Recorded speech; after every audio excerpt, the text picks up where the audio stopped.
What's up guys, it's the Apple Core, and in today's video, I will be showing you guys how to fix all revoked apps on iPhone and iPad. Let's say you downloaded an app from Tweakbox or Ignition a few weeks ago, but when you click on the app icon, you get this pop-up that says, unable to verify app.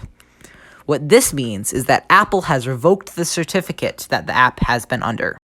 Now, if you don't understand what a revoke is, I would highly recommend you'd go check out Saunders Tech's video, where he explains fully what a revoke and other terms in the sideloading community are. The link to that video will be in the description below. Now, just a disclaimer before we start this video, any passwords saved on this device will be lost. So, let's get started. First of all, you guys can see this app has been revoked. Now, to fix that, head into your Settings app, scroll down until you see Safari. Now, one final warning, this will delete all passwords saved on your device.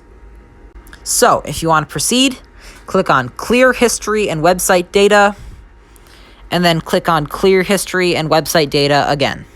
Now, go over to your Control Center and toggle on Airplane Mode. Then go back to your home screen and click on the app that was revoked.